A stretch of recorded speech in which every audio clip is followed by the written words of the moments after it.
సరే మా నాయకురాలు చెప్పింది, ఓ నాయకత్వం కింద పనిచేసేటప్పుడు మనం ఒబే చేయాలని చెప్పి నేను ఏకి పడేసిన. ఇవాళ ఏమైంది నీ బతుకు? నేనేమో ఏకి పడేస్తే నువ్వు వైశాల్ కప్తివి. ఏమి మెంటాలిటీ చూడు ఎట్టుంటుందో. అందుకు షర్మిలమ్మ గారిని తెలంగాణ ప్రజలు పూర్తిగా నమ్మలే, మోసపోయిర్రు, నష్టపోయిర్రు, ఇబ్బందుల పాలవుతుర్రు, అయ్యిర్రు. నేను ఆంధ్రప్రదేశ్ ప్రజలకు అక్కడ ఉన్నోళ్ళకు కూడా నేను చెప్పదలుచుకున్నదే. Okay right. ఇప్పుడు షర్మిల గారు పార్టీ పెట్టిన తర్వాత గౌరవ అధ్యక్ష పదవికి విజయం అక్కడ రాజీనామా చేసి ఇటు వచ్చేసారు. ఇప్పుడు ఆమె పరిస్థితి ఏంటండి? ఒకవైపు కొడుకు, మీరు అన్నట్టు ఒకవైపు కూతురు, 2 కళ్ళు. మళ్ళీ ఇప్పుడు పార్టీ మూసేసింది. ఆమె మనసు అంగీకరించదు కదా కాంగ్రెస్ పార్టీకి అయితే వెళ్ళి సపోర్ట్ చేయడానికి విజయమ్మ గారిని. ఆమెని జగన్ గారు ఏది మళ్ళీ వెళ్ళి బతిమలాడుకొని క్యాంపెయిన్కి రమ్మన్నారని, లేదంటే షర్మిల గారి విషయంలో ఆమె కొత్త దగ్గరగా ఉండడం వల్ల జగన్కి దూరం అయినట్టు ఈ ఏబిఎన్ అండ్ ఆంధ్రజ్యోతిలో రకరకాల కథనాలు వస్తున్నాయి. అలాంటి పరిస్థితి ఉందంటారా? ఒక్కటి మాత్రం నిజమమ్మా, ఏ తల్లికైనా అన్నా చెల్లెళ్ళ మధ్యన ఇటువంటి భేదభావాలు రావడం బాధాకరమే. అందులో 2 ఆలోచన ఏం లేదు. పాపం ఆమె మనసు ఎంత బాధపడుతుందో, ఎంత ఇబ్బంది పడుతుందో అర్థం చేసుకోగలుగుతాడు. రాజశేఖర రెడ్డి గారు చనిపోయిన రోజు కూడా ఎంతైతే బాధపడ్డదో ఇవాళ ఇవి జరుగుతుంటే అంతకంటే ఎక్కువ బాధపడుతున్నాను. ఇందులో నాకున్న దగ్గర సాన్నిహిత్యం ఉన్నట్టు వ్యక్తిగా ఇలా జగన్మోహన్ రెడ్డి గారిది ఈ సమంత తప్పు లేదు. ఈ సమంత ఈమె ఎక్కువ ఊహించుకుంది. షర్మిలమ్మ గారు జీవితాన్ని, ఆమె భవిష్యత్తును ఎక్కువ ఊహించుకొని ప్రజలకు పోతున్నారు. ఆమె అంతా ఊహించుకోవాల్సిన అవసరం లేదు. ఆమె ఖచ్చితంగా బాధపడుతుంది. ఇప్పుడు విజయమ్మ గారు నాకు తెలిసి నిద్ర లేని రాత్రులు ఉన్నట్టున్నారు. కాకపోతే ఆమె ఆమె ఒక సంతోషించవలసిన విషయం ఏంటంటే కొడుకు బ్రహ్మాండంగా పాలన చేస్తూ ఉండు ఆంధ్రప్రదేశ్లో. తండ్రి పేరు నిలబెడుతుండు, లక్షలాది కుటుంబాలను ఆదుకుంటుండు, ఆరోగ్యశ్రీని 15 లక్షలకి 20 లక్షలు చేసిండు, పిల్లలకు మంచి ఇంగ్లీషు చదువు చెప్పిస్తుండు, పోర్టులు కట్టిస్తుండు, అభివృద్ధి లోపట ఒక 10 అడుగులు ముంగడికేసిపోతుండు. అది ఆరోగ్యశ్రీ కావచ్చు, స్కూల్స్ కావచ్చు, గవర్నమెంట్ హాస్పిటల్స్, కిడ్నీ వాళ్ళకి హాస్పిటల్. ఆ సంతోషం ఉందా మీకు? కానీ ఈ బిడ్డ మాట్లాడుతున్నటువంటి మాటలకు చాలా గలత్ ఉందమ్మా. ఇంకెన్నో మాట్లాడుతుంది, ఆమె నోటికి అద్దు బద్దు లేదు. బట్ షర్మిల గారి పొలిటికల్ జర్నీ, పొలిటికల్ యాక్టివిటీస్ ఏ విధంగా ఉన్నాయో తెలుసుకోవాలి, అంత టైం లేదనుకున్న వాళ్ళు కొన్ని ఛానల్స్ ఆ పేపర్లు చదివితే సరిపోతుంది అనుకునే అంత ట్రోలింగ్. ఎందుకంటే ఆమె రేపు ఏం చేయబోతుంది అనేది ముందుగానే వాళ్ళు చెప్పాడు. ఆమె రేపు ఎలా మాట్లాడుతుంది అనేది ముందుగానే ఆ ఛానల్లో రావడం, ఆమె ద్వారా ఎవరు పార్టీలో, కాంగ్రెస్ పార్టీలో నెక్స్ట్ జాయిన్ అయిపోతున్నారు అనేది కూడా ఆ ఛానల్లో చెప్పాడు. రీసెంట్గా ఇప్పుడు కడపకి వెళ్ళారు, వివేక కూతురు సునీత గారు కూడా కాంగ్రెస్లో జాయిన్ అవుతారు, షర్మిలతో చేయగలుగుతారని ముందే పలుకులో చెప్పేసిన పరిస్థితి. అసలు ఈ ఇండికేషన్స్ని ఎలా చూడాలంటారు? నేను చెప్తున్నానమ్మా, ఈ గూడు పుటానిలో కీలుబొమ్మ అయిపోయింది షర్మిలమ్మ.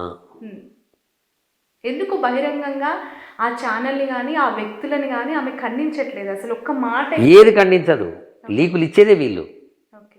మొత్తం లీకులతోటి ఇలా పార్టీ నడిచేది మొత్తం. ఎవరా ఇప్పుడు నా బాధ వీళ్ళే, షర్మిలమ్మ గారి బడి ఉన్నోళ్ళే. వాళ్ళ కాల్ డేటా తెప్పింది తెలుస్తుంది. ఒక్కటి ఏం తిరగనమ్మ, వీళ్ళు ఎందుకు ఇంత ఆమెను బలిపశువుని చేస్తున్నారనే బాధ నాకు. అంటే కోపము జగన్మోహన్ రెడ్డి పైన, ఆయన ప్రభుత్వం పైన, వాళ్ళకు దక్కనిది దక్కొద్దన. అదే కదా, జగన్మోహన్ రెడ్డి గారి మీదనే వాళ్ళకు కషి. పద్ధతే కాదు. ఎంతమంది లేరమ్మా రాజకీయాల్లో పట, ఒకటే కుటుంబంలో 2 పార్టీలల్లా. ఎందుకు ఇంత కషి, ఇంత పగ? విజయమ్మ రాసిన బుక్లో ఒక 2-3 లైన్స్ మీరు చదువుంటారు. ఐ థింక్ షర్మిలని అర్థం చేసుకోవడానికి ఆ ఫ్యామిలీ చాలా ప్రయత్నాలు చేసిందట. ఈ మ్యారేజ్ ఇష్యూస్ కొన్ని విజయమ్మ గారు ఇక్కడ పోస్ట్ చేశారు. అంటే ఇవన్నీ చదివిన తర్వాత ఆ పార్టీని అభిమానించే వాళ్ళు కావచ్చు, వైఎస్ఆర్ మీలాంటి ఫ్యాన్స్ అవ్వచ్చు, అప్పట్లో అంటే చిన్నప్పటి నుంచి కూడా షర్మిల గారి మనస్తత్వం ఇదేనా, గారాబమే ఇన్ని చిక్కులు ఫ్యామిలీకి తెచ్చిపెట్టిందా అనేవి ఇందులో ప్రస్తావించారని అంటున్నారు. నేను చెప్పిన నాలో నాతో పుస్తకంలో షర్మిలమ్మ విజయమ్మ గారు రాసిందే నేను సాక్షి ఛానల్ డిబేట్లో నేను చెప్పిన రాజశేఖర రెడ్డి గారు కంటతడి పెట్టిండమ్మా, ఈమె గురించి కంటతడి పెట్టిండు. కొన్ని సంవత్సరాలు మాటలు బంద్ చేయాలి, మాటలు బంద్ చేసింది, అమెరికా వెళ్ళిపోయింది. పెళ్లి విషయంలో అలా రాసింది కదా. అంతే, ఇప్పుడు కూడా అంతే. ఏం చేస్తారు చెప్పండి వాళ్ళు. రాజశేఖర రెడ్డి గారిని కంటతడి పెట్టినటువంటి మహాతల్లి ఇలా జగన్మోహన్ రెడ్డి గారు విజయమో లెక్కన ఈమెకు. బట్ ఇప్పటికి వైఎస్ఆర్ బ్లడ్డే నాది, నేను వైఎస్ఆర్ కూతుర్ని అని చెప్పి అవసరం లేదమ్మా. ఎందుకా ప్రచారం? నువ్వు తెలంగాణలో వచ్చి తెలంగాణ కోడలని ఎట్లా ప్రచారం చేసుకున్నావు? ఇప్పుడు ఆడ నేను బిడ్డను, నేను మెట్టినింటికి వచ్చినా, పుట్టింటికి వచ్చినా, నా పుట్టినిల్లు పోలవరం వచ్చిందాక మిమ్మల్ని వదిలిపెట్టా, ప్రత్యేక హోదా వచ్చిందాక నేను వదిలిపెట్టా. ఏడ వదిలిపెడతావు, ఏడ పట్టుకుంటావు? నీ పార్టీ ఆడున్నది, నీ ఇండియా పార్టీ ఆడుంది. ఉన్న నితీష్ కుమార్ వాయ్, మమతా బెనర్జీ వాయ్, అఖిలేష్ యాదవ్ వాయ్, ఇంకోడు వాడు చిక్కిండో వాడు. ఆ కాంగ్రెస్ పార్టీకి ప్రతిపక్ష హోదన్న మళ్ళీ వస్తుందా? ఆ పార్టీని పట్టుకొని నువ్వు మాట్లాడే మాటలు చూస్తే నువ్వు తెలంగాణలో కూడా మొదటి సంతకం పెట్టినట్టు అన్నట్టే ఉంటుంది. ఈ గారడి వల్ల నాకు ఒక బాధేడైద్దమ్మా. ఈమెను చూసిన తర్వాత పాపం కేఏ పాల్ ఎంత బాధపడుతుండో అని. అంటే కేఏ పాల్ గారు చాలా మంచి ఈమెలాగానే, ఈమె జరిగే సీరియస్ కమెడియన్, ఆయన జాలీగా ఉండే కమెడియన్. ఆయన మించిపోతుంది పాపం. పాలు ఎక్కడ కనబడతలేడు ఇప్పుడు, ఆయన మించిపోతుంది. గ్రామ పంచాయతీ సర్పంచ్ లేడరా నాయన అని మేమంటే, మనం 25 ఎంపీలు పడతామనే మాట మాట్లాడితే ఎట్లిది? ఆంధ్రప్రదేశ్ రాష్ట్రం ఏర్పడ్డ తర్వాత ఇంచుమించు 50-60 సంవత్సరాలు ఒక దగ్గర ఉన్న తర్వాత ఈ రాష్ట్రం నాది, హైదరాబాద్ నాది, ఈ 23 జిల్లాలు మావి అని బతికినటువంటి ఆంధ్రప్రదేశ్ ప్రజలు సోనియా గాంధీ కోటేస్తారా? షర్మిలమ్మ కాదు, సచ్చిన ఇందిరాగాంధీ వచ్చినా ఓట్లేరాడు. చెప్పుతోడు కొడతారు కాంగ్రెస్ వాళ్ళని. ఏం ముఖం పెట్టుకొని ఓట్లు అడుగుతారు ఆంధ్రప్రదేశ్లో? హైదరాబాద్ను విడగొట్టినందుక ఎట్లా ఈమె అడుగుతుంది చెప్పాడు? కాంగ్రెస్కు సిగ్గు శరం ఉండాలడ ఈ పిల్లని తీసుకుపోయి రోళ్లపొడి దిపనికి. తెలంగాణను విడగొట్టి ఆంధ్రప్రదేశ్కు మొత్తం తలకాయ లేకుండా చేసి వాళ్ళు ఇప్పుడు 10 సంవత్సరాలైనా వాళ్ళ బాధలు వాళ్ళు పడుతుంటే, ఏదో జగన్మోహన్ రెడ్డి గారు ఇలాంటి ముఖ్యమంత్రి వచ్చినందుకు ఆ హాస్పిటల్ ఏర్పడ్డాయి అవన్నీ అయినాయి. కానీ 2000 టెస్టులు చేయలేకపోయారు మొదట. చంద్రబాబు నాయుడు దిగిపోయిన తర్వాత కరోనా వస్తే ఒక 2000 టెస్టులు దానికి కాడికి వెళ్ళి ఇలా 2 కోట్ల టెస్టులు అంటే చేసేటటువంటి పరిస్థితి తీసుకొచ్చింది జగన్మోహన్ రెడ్డి గారు. గా పరిస్థితి ఉన్న ఆంధ్రప్రదేశ్ ప్రజలు ఇలా షర్మిలమ్మ పోగానే అమ్మా నువ్వు రా ఓట్లేస్తామంటారు. అరే గింత ఇంగిత జ్ఞానం లేదా ఆయనకు? సో రంగారెడ్డి గారు, మిమ్మల్ని చాలా ఇంపార్టెంట్ 2 క్వశ్చన్స్ అడుగుతాను. ఎందుకంటే మీరు ఒక 3 జనరేషన్స్ నుంచి ట్రావెల్ చేస్తున్న వ్యక్తి. మీకున్న నాలెడ్జ్ ప్రకారం, మీరు చూసిన దాని ప్రకారం దీనికి ఒక పర్ఫెక్ట్ ఆన్సర్ వస్తుందని నేను ఎక్స్పెక్ట్ చేసిన.